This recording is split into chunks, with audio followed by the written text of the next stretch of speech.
నేను చెప్పింది కాసేపు మీ బ్రెయిన్తో విని అర్థం చేసుకోవడానికి ట్రై చేయండి. నేను ఒక హిందువుని. నా లక్ ఏంటంటే నా గర్ల్ ఫ్రెండ్ కూడా హిందూ. సో మా ఇద్దరికి ఏ ప్రాబ్లం లేదు.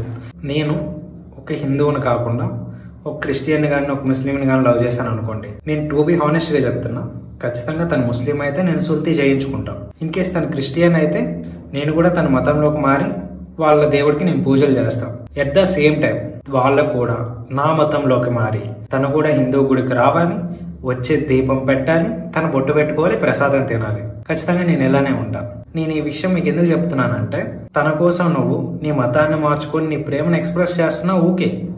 బట్ వాళ్ళు ఎందుకు నీ కోసం మారట్లేదు అంటే, ఇక్కడ నీకంటే కూడా వాళ్ళు వాళ్ళ మతానికే రెస్పెక్ట్ ఇస్తున్నారా?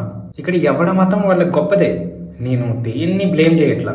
సో నువ్వు మారినప్పుడు వాళ్ళు ఎందుకు మారట్లేదు అంటే, ఇక్కడ నువ్వు ఇంపార్టెంట్ కాదనే కదా దాని అర్థం. సో ఇప్పుడు నేను వీడియో ఎందుకు చేస్తున్నానంటే, ఐ థింక్ ఇది యూపీలోనే ఎక్కడో జరిగింది అనుకుంటా. ఒక హిందూ అమ్మాయిని ఒకటి మ్యారేజ్ చేసుకున్నాడు అనమాట. సంథింగ్ క్రిస్టియన్ ముస్లిం నాకు ఐడియా లేదు. ఒక అబ్బాయి పెళ్లి చేసుకున్నాడు. దేనికోసం అంటే వాళ్ళ మతాన్ని డెవలప్ చేయడం కోసం అంట. సో అది ఇలాంటివి జరుగుతుంటాయి. మ్యాక్స్ ఇలాంటివన్నీ ఎక్కువ ఏంటంటే లవ్ మ్యారేజెస్లోనే జరుగుతాయి అనమాట. మీరు ఒకటే డిసైడ్ అవ్వండి, ఇలాంటి లఫుట్ కానీ ఆర్ లఫుట్ గత్తెల్ని చేసుకున్నారు అనుకోండి, వాళ్ళు ఏంటంటే వాళ్ళ మతాల కోసం చేసుకుంటున్నారు, మీ ప్రేమ కోసం కాదు. నేను ఓపెన్గా ఒకే ఒక విషయం చెప్తాను, నేను ఏ మతానికి వ్యతిరేకం కాదు.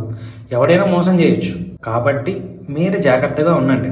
ఇక్కడ వాళ్ళ మతాన్ని పెంచుకోవడానికి వాళ్ళు పెళ్ళిళ్ళు చేసుకుంటున్నారు కానీ మీ మీద ప్రేమతో కాదు. సో అలాంటి వాళ్ళని నమ్మి మోసపోవద్దు, అనవసరంగా మీ జీవితాలను పాడు చేసుకోవద్దు.